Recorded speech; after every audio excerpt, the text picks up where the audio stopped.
دواړو جهانو سردار فرمایي چې کومه ښځه د خاوند د اجازت نه بغیر د کوره ووتله، اگر که خاوند چرسی دی، اگر که خاوند بنګي دی، اگر که خاوند قمقل دی، خو خاوند دی چې کومه ښځه د خاوند د اجازت نه بغیر ووتله او دا قدم والی، چې څنګه دا قدم والی لعنت شروع شي، دا ځمکه پې ووي، اسمان پې ووي، او دا ټول مخلوقو ته څومره ځمکه چې دا ګرځېدلې ده د تلو او راتلو پورې دا په لعنت کې ډوبه روانه ده.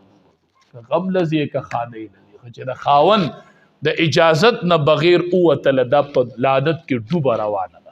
او د دواړو جهانو سردار فرمایي ایما امرأة ماتت وزوجها عنها راز دخلت الجنه، چې کومه ښځه مړه شوله او دې سره یو سرټیفیکیټ و، یو سرټیفیکیټ وروسته چلیدو چې وزوجها عنها راز، دا چرسي خاوند ته رضا و، دا بنګي خاوند ته رضا و. که هغه چرس کې نو ځان لبس کی، که هغه مون نه کوي نو ځان لبه نه کی، تا ته مسله نشته، هغه تپوس پته الله کوي. خو چې ستا نه رضا و ته مړه شوې، امام الانبیا فرمایي دخلت الجنه، دا ښځه جنت ته لاړه.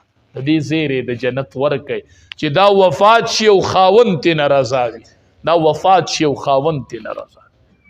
د دې نه بل صبر شته چې دا وفات شي او خاوند د دې نه رضا وي. زنانو د صحابیاتو په لار باندې روانې شي، د صحابیاتو په لار باندې روانې شي، د خاوندانو اتباع شروع کوي، خپل ژوند په کور کې دنده تېروي. که منځ په غولي کې کو، د نن نیتو کوي چې مونځ به په برنډه کې کوم، او چې چا مونځ په برنډه کې کو، نن عزم وکړي چې مونځ به په کوټه کې کوم، کمره کې، او چې چا په کمره کې کو، وای نن به د کمرې په ګوټ کې کوم.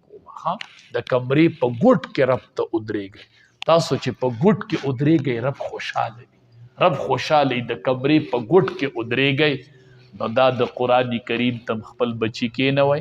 نبی علیہ السلام فرمایي من عال جاریتین، چا چې د دوو لونو صحیح پرورش وکړو، هغه کس په زما سره جنت کې داسې یو ځای وي. وایي خدای یو دوه لونه راکړي چې په دې حدیث عمل وکړم، بیا به درته لور بوج نه ښکاري، بیا به لور بوج. او دا لور به میدان محشر کې وایي چې الله زما بابا به جهنم ته نه ورځي. دا لور به وایي وایي با دا زما هغه بابا دی چې زه په دنیا کې په ده وبالوم. زوی له خلک ګټه کوي، خدا تمه چې دا زوی به سبا کاروبار کوي، دی به ماله ګټي، نو د لور نه خدا تمه نه که نه، نو وایي دا لور به سفارش کوي چې الله زما بابا وبخه.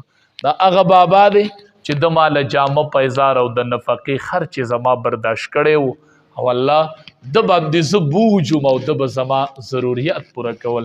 الله زما بابا به جهنم ته نه غورځوي. والباقیات الصالحات خیر عند ربک. الله دې دا مدرسه کامیابه کړي، الله دې ټولې ماشومانې کامیابې کړي. وآخر دعوانا